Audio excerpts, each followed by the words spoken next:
মূল প্ল্যাটফর্মটা ছিল বৈষম্য বিরোধী, কিন্তু আমরা যতই দিন যাচ্ছে ততই দেখছি বৈষম্য দিয়ে তাদের কর্মকাণ্ড চলছে।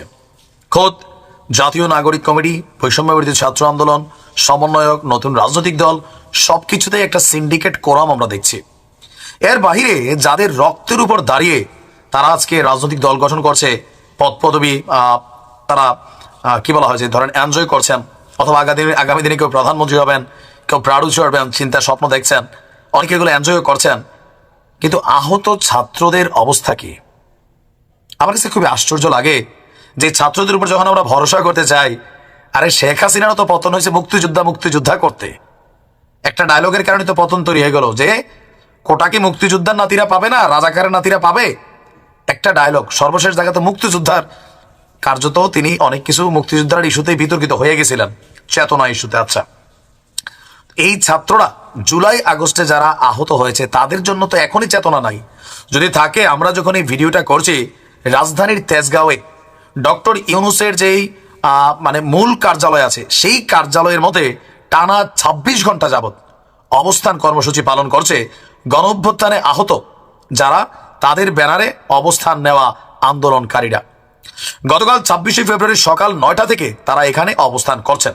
আজকেও সকাল ১১টায় প্রধান উপদেষ্টার যেই প্রধান ফটক আছে সেখানে ঘুরে দেখা যায় ৩০ জন আন্দোলনকারী শান্তিপূর্ণভাবে অবস্থান করছেন গেটের সামনে।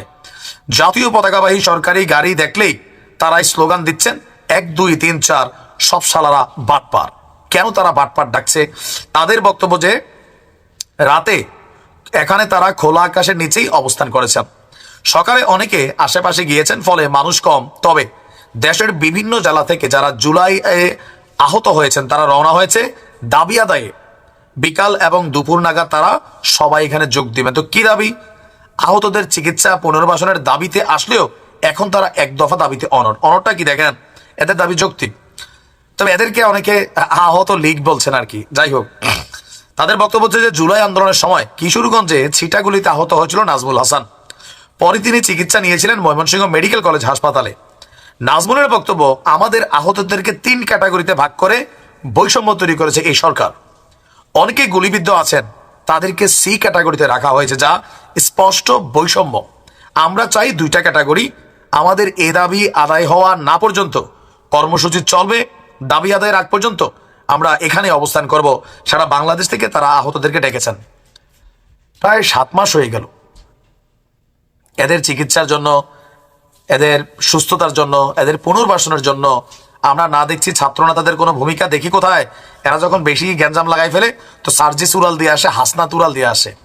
এখন এরা বিয়ে শাদী করছে, সময় নাই, নতুন বউরেও দিতে হয়, নতুন দলরেও দিতে হয় সময়। তো এর পাশাপাশি এদের জন্য টাইম আছে। এক একজন মন্ত্রী হবে, এমপি হবে, বড় বড় বক্তব্য দিবে, তাই না? রাষ্ট্রের ভাগ্য বদলাবে। কিন্তু যাদের রক্তের উপর তারা, এদের অবস্থা এরকম কেন? এই জিনিসটা আমার কাছে খুবই আশ্চর্য লাগে। মানে সমস্যাটা আসলে কোথায়? এই কয়েকটা পোলাপাইন ২০০ বা ৫০০ মানুষের চিকিৎসাটা কেন ৭ মাসে আসলে তৈরি হলো না? আমরা শুনলাম এরা টাকা পাবে, এই পাবে, সেই পাবে, বিদেশ থেকে চিকিৎসা হবে, ২-১ জন গেছে। কিন্তু কেন এই ছাত্রগুলো বারবার মাঠে নামতে হচ্ছে? যারা আহত হয়েছে এদের চিকিৎসাটা কেন হচ্ছে না? ফ্যাক্ট কোথায়? এটা সলিউশন করা দরকার। ভালো থাকুন।